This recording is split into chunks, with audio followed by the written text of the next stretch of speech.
Gostar, ninguém gosta, mas muita gente acaba entrando em dívidas e se enrolando cada vez mais. Os juros só vão crescendo e a pessoa só afunda. De acordo com a pesquisa de endividamento e inadimplência do consumidor, 60% das famílias brasileiras começaram o ano endividadas. Mas por onde começar a sair disso? Quem conversa com a gente sobre esse assunto é a economista Yasmine Mendonça. Tudo bem, Yasmine? Tudo bem, Elaine. Prazer estar aqui com vocês novamente. A gente que agradece.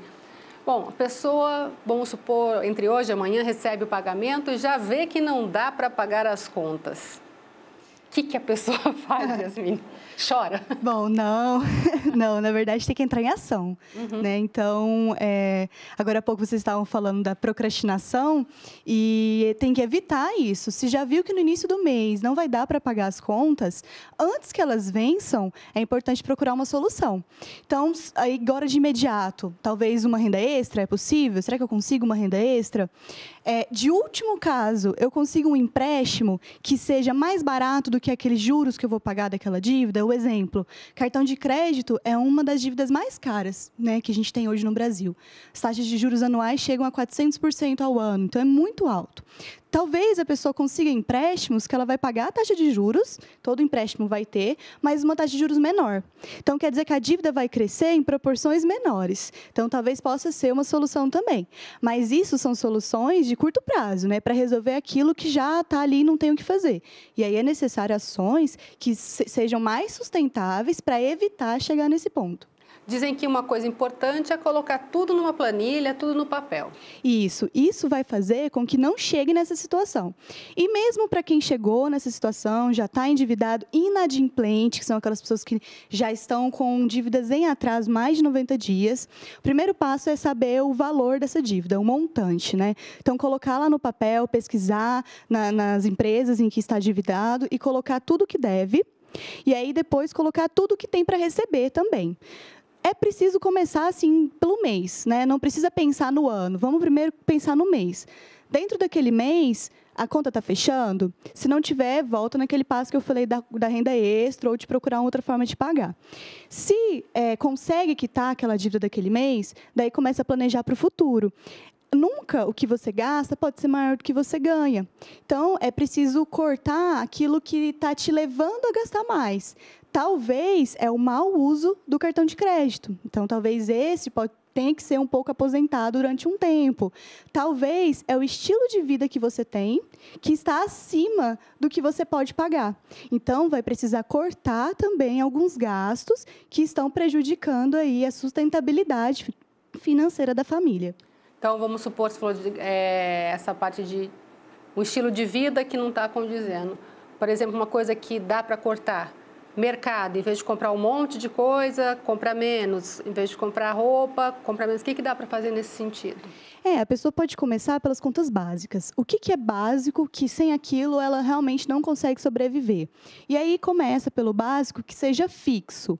Por exemplo, o aluguel, que ela tem que pagar, a conta de energia, que ela sabe a média que vem durante os meses. Então, aquelas contas que são fixas e básicas.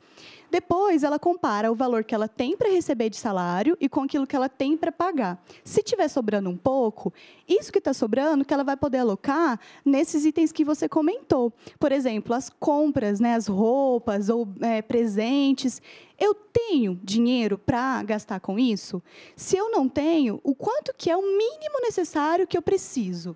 Aí eu vou ter que trabalhar o meu orçamento em cima desse mínimo. Não dá para esperar, né, todo mês eu vou gastando e no final do mês eu vejo quanto que eu tenho que sobrou para pagar as dívidas. Não, tem que ser o contrário. Você tem que começar sabendo o quanto você pode gastar com cada coisa para depois você gastar. E, às vezes, o início, principalmente para quem está endividado, vai ser um pouco mais difícil mesmo, né? Porque a renda já vai estar comprometida. Então, às vezes, esses itens que não são tão básicos, eles vão ter que esperar um pouco, mas vai compensar depois, porque a pessoa vai se sentir mais independente financeiramente quando ela não tiver mais a renda comprometida. Se por acaso, vamos supor, a pessoa recebeu o dinheiro, não vai dar para pagar as contas do mês, ela não consegue empréstimo porque já está, ou seja, está na lama, vamos para a pior situação. Qual seria a orientação para ela deixar de pagar alguma coisa, negociar alguma coisa, o que ela faria? Porque a gente está pensando aí num pior cenário, né? No pior cenário possível é tentar renegociação. Se mesmo a renegociação dos prazos não funcionar, aí ela vai ter que fazer uma escolha por aquela dívida que custe menos para ela. Então, é a dívida que vai cobrar um juros menor. Ela vai ter que fazer essa comparação, né, dos valores. No mês que vem, qual que vai ser a dívida que vai aumentar mais de valor?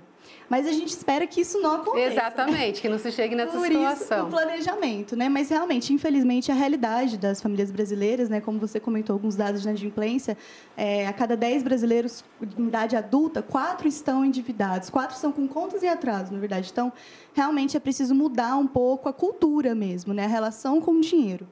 E é legal ligar e negociar com as empresas para quem ela deve, e chorar mesmo para tentar diminuir ao máximo os juros? Sim, é preciso tentar todas as possibilidades.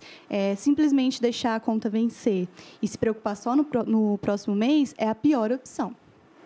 E uma outra coisa importante, é legal ela separar um dinheiro para sobrevivência, vamos supor, a pessoa comer, todo mundo precisa comer, não estou dizendo de comer fora, mas naquela pior situação, né? Ela separa um dinheirinho que ela sabe que ela vai usar no mercado para pelo menos aquilo estar salvo? Sim, entra dentro daquelas contas básicas, né? O mínimo necessário, se está comendo fora, tem possibilidade de comer em casa e isso for mais barato, trocar. Também tem essa substituição de gastos, né? Na hora de fazer o orçamento, ela vai ver para onde está indo o dinheiro dela.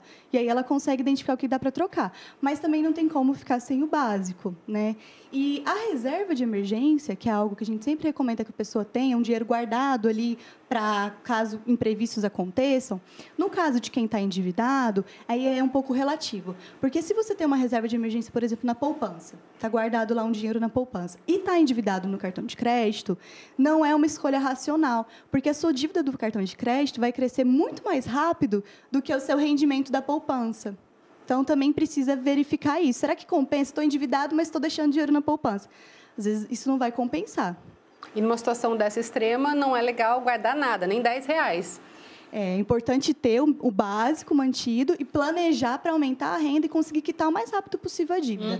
Porque, realmente, é difícil ela conseguir guardar um dinheiro e compensar em relação a pagar a dívida. Porque não a há dívida nada sempre vai crescer. Que tenha juros que seja melhor. A não ser que seja de muito risco, né? Mas sempre é melhor pagar, mesmo porque quando você se endivida ou fica inadimplente, você também está devendo uma outra pessoa que trabalhou para fabricar aquele produto ou, né, para aquele serviço. Então, sempre a melhor opção é você não chegar nesse ponto. E é legal ela escolher, por exemplo, sobrou um dinheirinho, para qual dívida eu vou direcionar para pagar? Vamos supor que tenha cartão de crédito, sei lá, em alguma loja. Sempre a dívida com maior custo de juros. Aquela que vai te cobrar um juros maior, porque ela vai crescer mais rápido.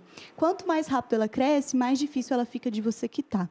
Então, você precisa escolher entre as dívidas e escolher aquela que tem um custo de juros mais alto. Até nessa parte de procurar um empréstimo para quitar, às vezes é interessante você buscar um empréstimo que seja mais barato para você usar o empréstimo para pagar uma dívida mais cara. E tomar bastante cuidado com o parcelamento, né? Porque você fica fazendo parcelamento e não consegue pagar de novo, né? Exatamente. A gente usa os termos endividados e inadimplentes são diferentes, porque se você usa o cartão de crédito e parcela, você já está endividado, né? A pessoa endividada é aquela que comprometeu sua renda futura.